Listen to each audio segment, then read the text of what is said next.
fish again. Why can't I catch a fish tonight? Such a beautiful night too, Lord. Let's try it again.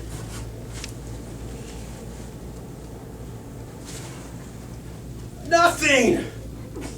Oh, I'm getting tired. Well, the sun's gonna be up here pretty soon. I've been fishing all night. Ain't caught a thing. I think I'm gonna just go in and wash my nets.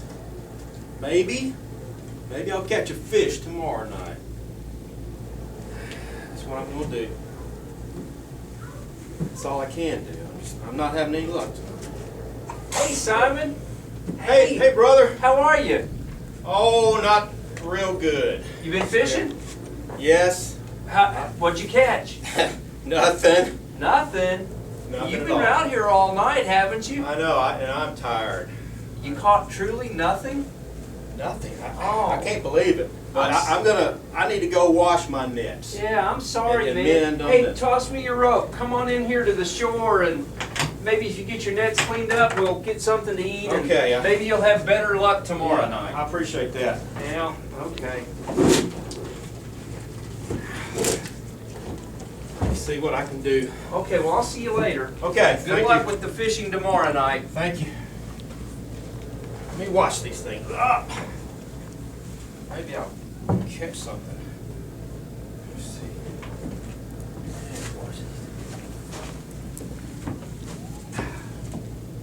Master, what are you doing here? Look at all these people. They need taught. I see the large group. Yeah. Would you mind pushing me out a little way so that I can talk to them? Yes, I'll do so, Master. Simon Peter was tired from working all night, but when Jesus came and said that he needed to borrow his boat to have a place to teach the crowds, Simon was very happy to do that so that they could hear Jesus teach the words of God. One time I told my disciples 2 commandments, and the first one is love the Lord your God with all your heart, with all your soul, and with all your mind. And the second one is like it. You shall love your neighbor as yourself. Jesus taught the people a lot of things that morning. We don't have written down in the Bible everything that he taught, but we know that he taught them all the message of God that he came to deliver to them.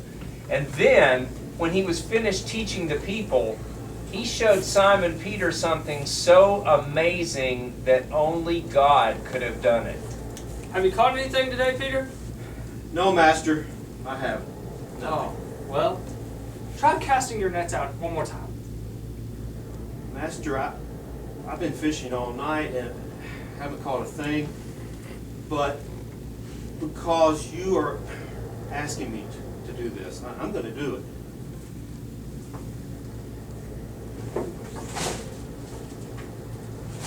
Master! Master! Fish! I can't believe it! Fish, Master! Master, look at all these fish! So many fish!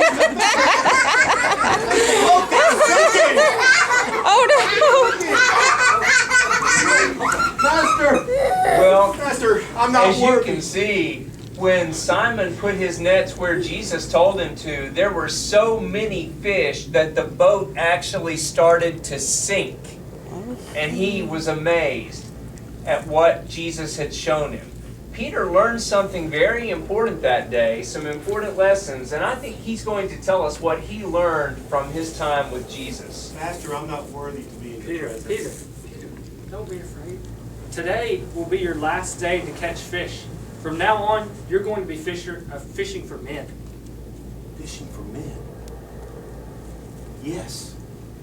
That's what I'm going to do. Good play.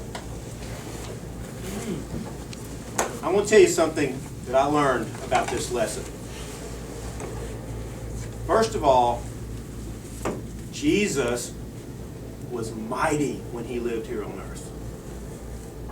And he's still mighty. Does anybody know where Jesus is right now? Heaven. He's in heaven, that's right.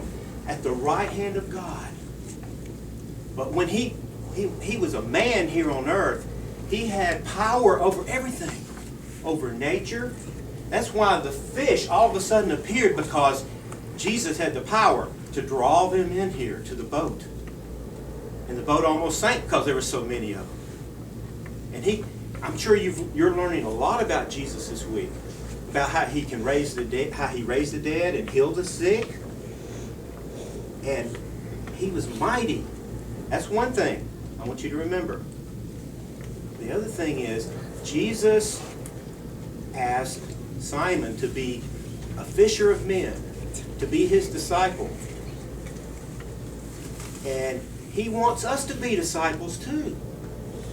We can be fishers of men just like Simon was. And Simon had a brother named Andrew, and there was James and John there that same day that this happened. And they all four, they decided to just leave all the fish in the boat. When they got back on shore, this was the biggest catch they had ever had. But when they got back to shore, they decided, we're going to leave it, we're going to follow Jesus. And they left fishing and started following Jesus to be his disciples. So we can be his disciples today. Do you know how we can be his disciples? Can somebody tell me? How can we be? By following them. By following him. Following him, yes. Like what? Reading the Bible? Is that a way to follow him? Okay. Can you think of some other ways that we can follow Jesus and be his disciple? Anybody? Can we pray? Yes. Yes. And can we, if we want to be fishers of men, that means we want to draw men and women, boys and girls, to Jesus. Can we go talk to them about Jesus? Guess what? My brother, when I was on vacation, like Kate, Talon, and Dad stayed home. Right. And they went fishing. They went fishing. Awesome. Yeah. Fishing's fun. That's right. Even when you're fishing with somebody, if you have a friend and you're fishing, you can talk to them about Jesus when you're out there in the boat fishing, can't you? Anywhere you go, you got to look for opportunities. Look for chances to talk to somebody about Jesus and how mighty he was and how mighty he is today. And maybe one thing we should remember is it's not just what we talk about Jesus, they're watching us. And we're supposed to be like Jesus, so That's they right. see that when they watch us, right? We have to be kind to people and be nice, just like Jesus was to other people. Okay, anybody have a question?